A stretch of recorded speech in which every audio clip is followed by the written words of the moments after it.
Oh, brother. SAE. Double. Let's go. Run a 10.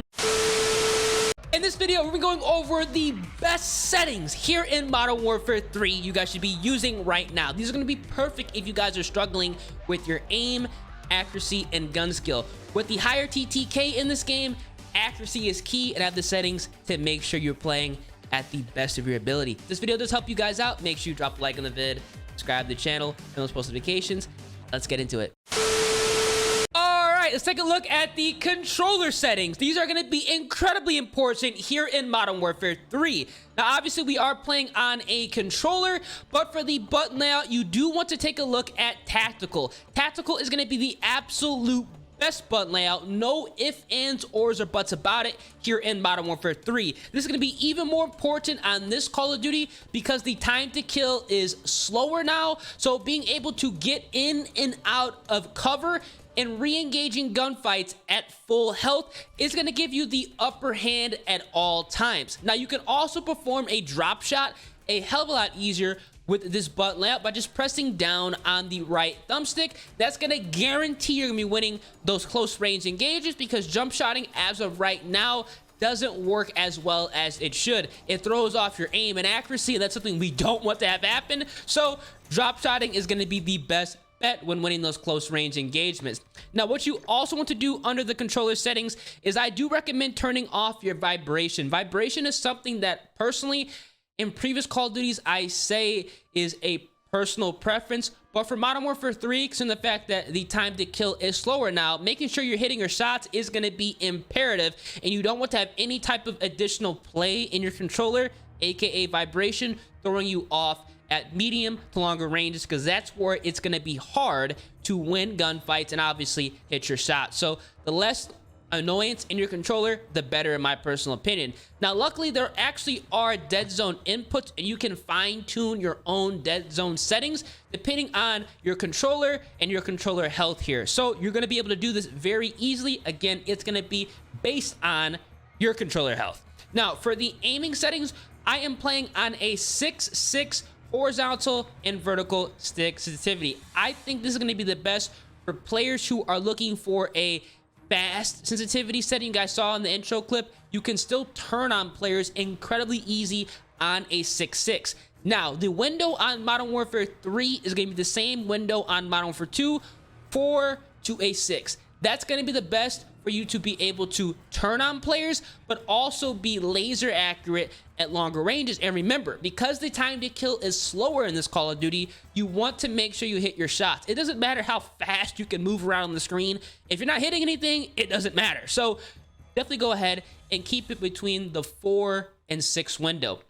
Now, ADS sensitivity in multiplayer is going to be even more important. This is 1 by default. You need to bump this down to 0.75. This is going to allow it to have less stick play in your controller, so you're going to be a little bit more accurate at longer ranges. I'm telling you guys this. If you are struggling at those medium longer ranges, I have a feeling a lot of you guys are, because the time to kill isn't as fast as in Modern Warfare 2 and definitely in Vanguard.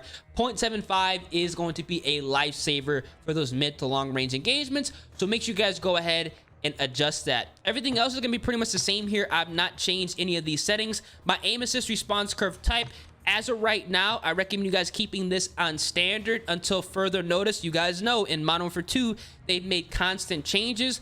Let's go ahead and wait until the beta weekend is over, weekend 1, before we go ahead and adjust this, because again, the worst thing you want to have happen, especially in this Call of Duty, because they essentially changed the game with the TTK, is having to wake up and relearn. So we're going to keep this at standard for the time being. I highly recommend you guys going ahead and doing that. Everything else here is going to be pretty much the same.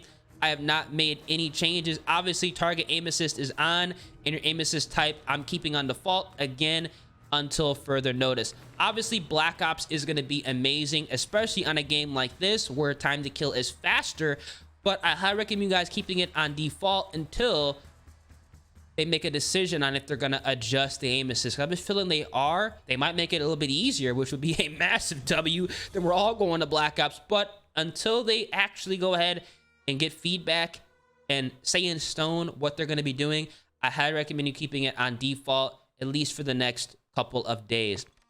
But again, everything else is going to be pretty much the same here. I have not messed with any of the other settings. Now for gameplay, the only thing I've done here is I've actually enabled automatic tac sprint so you can get around the map a little bit easier. In this Call of Duty, I believe this is going to be your best setting under the automatic sprint because obviously the time to kill is slower. So you are not going to be as punished if you are going to be moving around. So have some fun, move around, running gun, you know, enjoy the game. So automatic tactical sprint is going to be huge here. Everything else is going to be pretty much the same. I've not messed with any of these settings. The only thing I wish they would go ahead and do here in Modern Warfare 3, if there was a setting to essentially just disable doors, and I mean literally remove the doors, I would 100% enable that, but I don't think that's going to happen. Let me know in the comment section if you would like that to happen here in Modern Warfare 3. For the graphic settings, you guys can see here, I've not made many changes. Now, obviously, we're going to jump to the world motion blur. Make sure you guys go ahead and turn this off immediately. Before you even get into a game, turn this off. Also, shut off weapon motion blur. These two settings are some of the worst things they've ever added in Call of Duty. If you're not playing on a $10,000 PC, I'm not even kidding, this has to be shut off. It's gonna make your game run like trash. Disable it. You're gonna have a lot of just screen tear. It's just not gonna be a fun experience. If you're ever wondering why your game is looking fuzzy, why everything is kind of just going too fast, these things just are not looking right, see if you have these enabled. Shut them off. Now, film grain, turn this off as well. If you're not playing on a high-end PC, you have to turn this off. Again, it's going to make your game play like trash. Depth of fields, shut this off immediately. Fidelity, CAS, shut this off as well. And for the strength, you can leave this alone. But I recommend going ahead and making those adjustments immediately.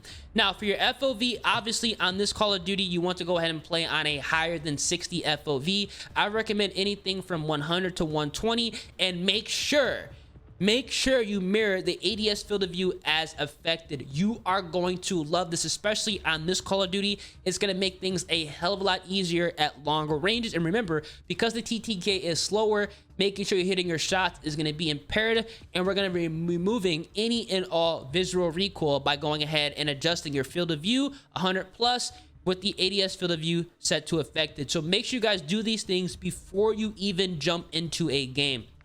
Everything else here is going to be going ahead and staying the same. For this Call of Duty, not that many people are running flashbang, so I've not inverted the flash yet. Once people start to go ahead and do so, I'll go ahead and switch this on. This is something you can switch on right now, but luckily, I've not been getting attacked by flashbangs in this COD, so I'm just leaving it alone for the time being. For the audio settings, they don't call me ears for nothing, man. We are going to go ahead and put on headphones bass boosted on the audio mix.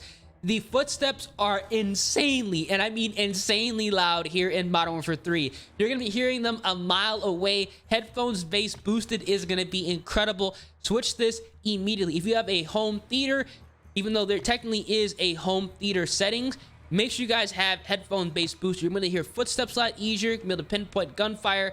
Everything is going to be incredibly easy when you have this audio mix turned on. If you have a headset that you've purchased in the last 5 years, you are going to love this setting. Obviously, my master volume is turned up.